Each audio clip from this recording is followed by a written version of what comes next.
தமிழ் நண்பர்கள் அனைவருக்கும் வணக்கம். அக்னிச்சிறகு சேனல் சார்பாக இந்த வீடியோவுக்கு உங்களை அன்புடன் வரவேற்பது நான் உங்கள் கௌசி. கௌதம் மதுமிதா சீரியலுடைய இன்னைக்கு எபிசோடுக்கான ரிவ்யூ என்ன அப்படின்றத பார்க்கலாம். அதுக்கு முன்னாடி இதுவரைக்கும் நம்ம சேனலை நீங்கள் சப்ஸ்கிரைப் பண்ணலைன்னா பண்ணிக்கிறீங்க. கூடவே இருக்க பெல் ஐக்கானையும் கிளிக் பண்ணி அதில் ஆல் அப்படின்ற ஆப்ஷனையும் கிளிக் பண்ணிக்கிறீங்க. அப்போ தான் நான் போடக்கூடிய வீடியோ உங்களுக்கு உடனுக்குடன் நோட்டிஃபிகேஷனாக வரும்.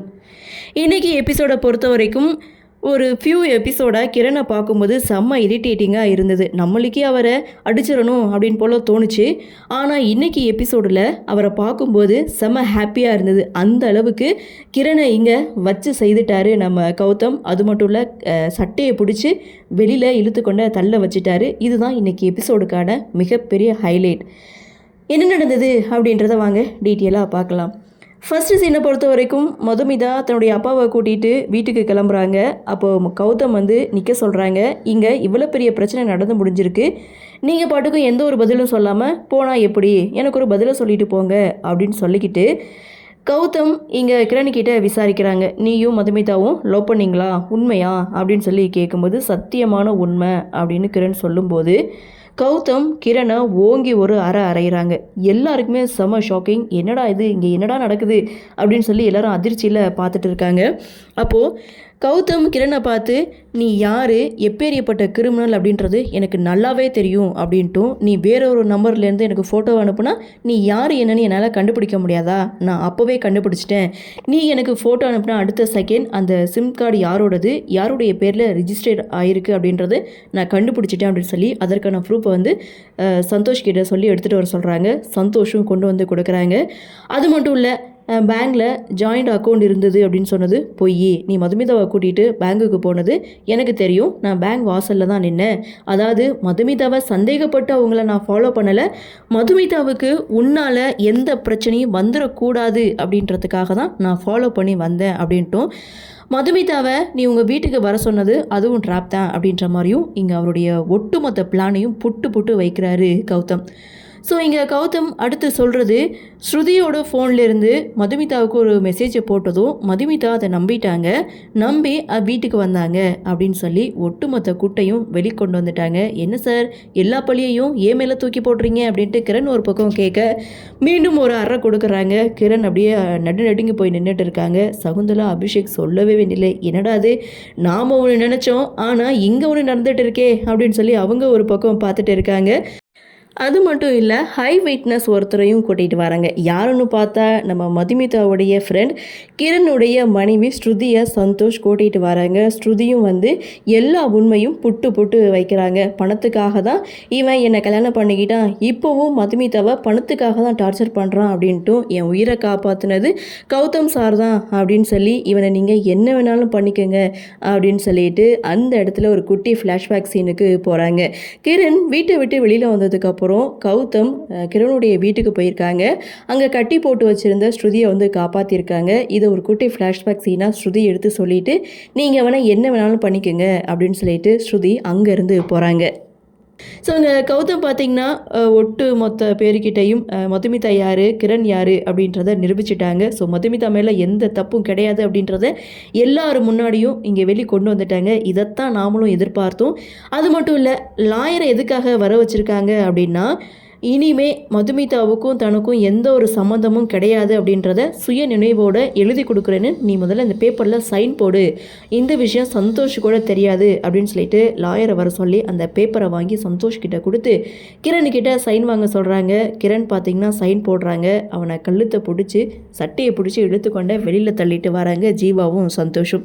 சபாஷ் அப்படின்ற மாதிரி இந்த இடத்துல நம்மளுக்கு சொல்ல தோணும்.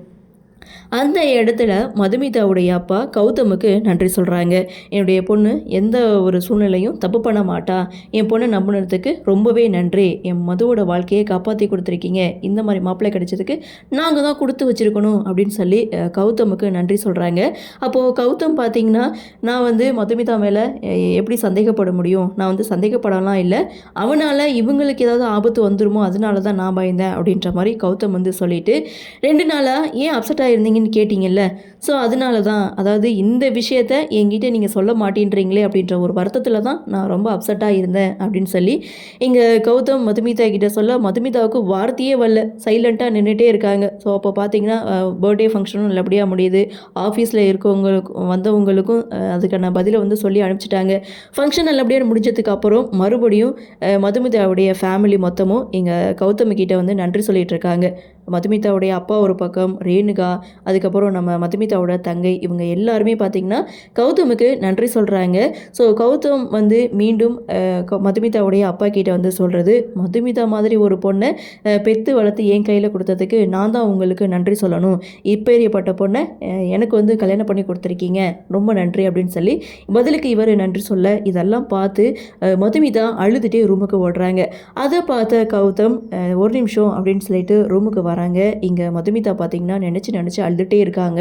அதாவது கௌதம் ஒரு வார்த்தை சொன்னாங்கல்ல, என்கிட்ட இந்த பிரச்சனையை நீங்கள் சொல்ல மாட்டேட்டீங்கல்ல, அதனால தான் நான் அப்செட்டாக இருந்தேன்னு சொன்னதை நினச்சி மதுமிதா ஒரு பக்கம் ஃபீல் பண்ண, வெளியில் கௌதம் மதுமிதாவை வெளியில் வர சொல்கிறாங்க.